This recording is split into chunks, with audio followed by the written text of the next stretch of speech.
Assalamualaikum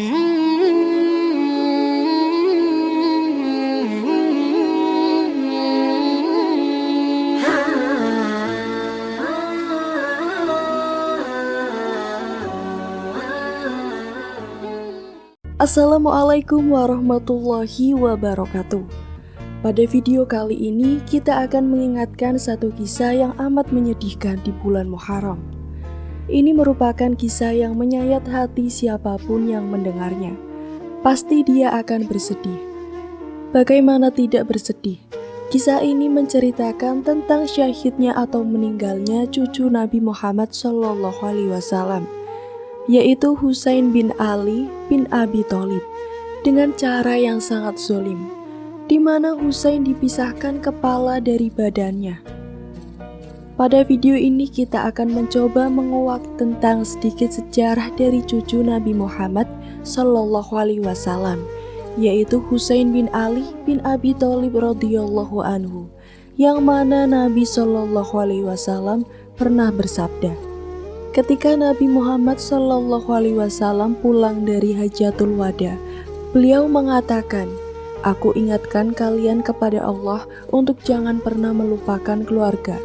Pemimpin Islam setelah Rasulullah dan Khalifah pertama Abu Bakar wafat mengalami berbagai ujian. Umar bin Khattab sebagai Khalifah kedua tewas dibunuh oleh Abu Lu'lu'ah, seorang pandai besi asal Persia. Ia mendendam setelah Persia ditaklukkan oleh pasukan Islam. Pada suatu pagi saat Umar bin Khattab dan kaum muslimin melaksanakan sholat subuh di Masjid Nabawi, Abu Lu'lu'ah menikam tubuh Khalifah hingga tersungkur dan meninggal dunia. Sementara Khalifah ketiga Utsman bin Affan, beliau tewas dibunuh kaum oposisi saat terjadi krisis politik yang tidak puas dengan kepemimpinannya. Kaum muslimin yang datang dari Mesir, Basrah dan Kufah mengepung rumah Khalifah selama hampir 40 hari.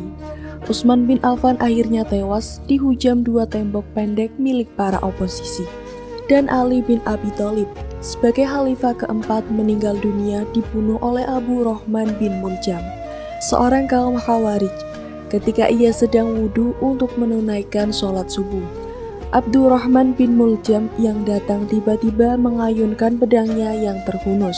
Khalifah keempat itu tak sempat mengelak hingga pedang mengenai kepalanya dan ia roboh. Beberapa saat kemudian ia meninggal. Sejak kepemimpinan Ali bin Abi Thalib, Muawiyah dari Bani Umayyah yang berkedudukan di Syam atau Suriah terus merongsong. Ia berambisi merebut tampuk kekuasaan Khalifah. 2 hari sepeninggal Khalifah Ali bin Abi Thalib, kaum muslimin di Kufah sebagai pusat pemerintahan Islam membaiat Hasan bin Ali. Menurut Al-Hamid Al-Husaini, beberapa saat sebelum Ali bin Abi Thalib wafat, salah seorang sahabatnya bertanya, apakah para pengikutnya harus membaiat salah satu putranya, yakni Hasan. Ali bin Abi Thalib kemudian menjawab, "Aku tidak menyuruh dan tidak melarang." Mulanya Hasan enggan menerima pembaiatan dirinya sebagai khalifah, tapi ia didesak penduduk Kufah sehingga akhirnya menerimanya. Keengganan itu tampak sekali dari sikapnya yang pasif selama 2 bulan sejak dibaiat sebagai khalifah. Selama itu ia tidak mengambil langkah apapun juga terhadap ancaman Muawiyah bin Abu Sufyan di Syam yang sudah siap siaga hendak mencaplok seluruh dunia Islam. Tulis Al-Hamid Al-Husaini. Karakter Hasan yang lebih menyukai perdamaian membuat ia mengirim surat kepada Muawiyah. Isinya mengajak Muawiyah untuk bergabung bersama orang-orang yang telah membaiatnya sebagai khalifah. Namun Muawiyah yang telah berpengalaman dalam dunia politik justru menjawabnya dengan sinis. "Jika aku yakin bahwa engkau lebih tepat menjadi pemimpin daripada diriku, dan jika aku yakin bahwa engkau sanggup menjalankan politik untuk memperkuat kaum muslimin dan meremehkan kekuatan musuh, tentu kedudukan khalifah akan kuserahkan kepadamu," jawabnya. Muawiyah lalu melanjutkan dalam surat balasannya bahwa dirinya yakin jika ia lebih sanggup menjadi khalifah daripada Hasan karena lebih tua dan berpengalaman. Ia bahkan menyuruh Hasan untuk mendukung dirinya sebagai khalifah. Muawiyah lalu membawa pasukannya yang besar dari Syam menuju Kufah untuk menggulingkan Hasan yang telah dibaiat sebagai khalifah. Mendengar kabar pergerakan pasukan Muawiyah, Hasan mengumpulkan penduduk Kufah untuk bersiap melawan pasukan tersebut. Namun penduduk Kufah yang telah membaiatnya sebagai khalifah justru merosot mentalnya. Sebagian dari mereka tidak menyambut seruan khalifah, hanya sebagian saja yang bersiap maju ke medan pertempuran.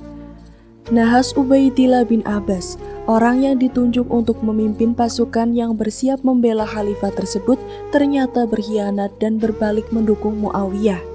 Hal ini membuat semangat pasukan longsor. Malah karena persoalan politik lainnya, mayoritas penduduk Kufah berbalik hendak menjatuhkan khalifah. Di tengah situasi yang rumit tersebut, khalifah akhirnya memutuskan untuk melakukan perdamaian dengan Muawiyah. Salah satunya adalah poin perjanjian damai tersebut adalah menyerahkan kekhalifahannya kepada Muawiyah. Dalam sebuah hadis yang diriwayatkan oleh Al-Bukhari, yang dikutip Hamka dalam pengantar di buku karya Al-Hamid Al-Husaini, Rasulullah bersabda, "Sesungguhnya anakku Husain." Rasulullah kerap memanggil cucunya dengan ungkapan anakku. Ini adalah Sayyid atau Tuan, dan moga-moga Allah akan mendamaikan dengan anak ini di antara dua golongan kaum muslimin. Hal ini menurut Hamka memang terjadi pada tahun 40 Hijriah saat Husain menyerahkan kekuasaannya kepada Muawiyah, sehingga dua kubu yang berseteru dapat bersatu di bawah kekhalifahan Muawiyah. Tahun penyerahan kuasa itu dinamai orang A'malu Jam'ah atau tahun bersatu kembali, tulis Hamka. Husain yang telah menyerahkan kekhalifahannya kepada Muawiyah akhirnya meninggalkan Kufah dan pergi ke Madinah. Sampai akhir hayatnya ia tinggal di kota tersebut. Sementara Muawiyah meninggal dunia pada tahun ke-60 Hijriah setelah sebelumnya menobatkan Yazid bin Muawiyah, anaknya, sebagai putra mahkota yang akan meneruskan kepemimpinannya. Sepeninggal dua orang tersebut, sejarah mencatat bahwa kebencian Muawiyah kepada Ali bin Abi Thalib dan kebencian Muawiyah kepada Hasan terus berlanjut ketika Yazid berkuasa yang membenci Husain, adiknya Hasan. Hal inilah yang akhirnya mengorbankan perang atau lebih tepatnya pembantaian terhadap Husain dan pengikutnya di Karbala.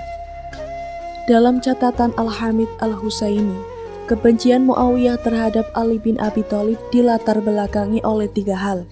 Yang pertama, karena fanatisme kekabilahan yang secara turun-temurun menanamkan kebencian dan permusuhan terhadap orang-orang Bani Hashim. Ali bin Abi Thalib itu keturunan Bani Hashim. Kemudian yang kedua, karena Muawiyah tahu bahwa dalam peperangan masa lalu antara kaum musyrikin Quraisy dan kaum muslimin, banyak keluarga dan kerabatnya yang tewas di ujung pedang Ali bin Abi Thalib. Lalu yang terakhir, Muawiyah mengenal tabiat Ali bin Abi Thalib sebagai sahabat Nabi yang keras membela kebenaran dan keadilan, serta berani bertindak tegas terhadap kebatilan dan kezaliman.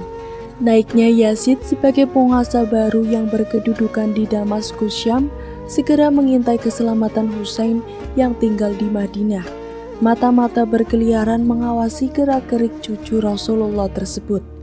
Demi keselamatan, ia beserta keluarganya akhirnya pindah ke Mekah.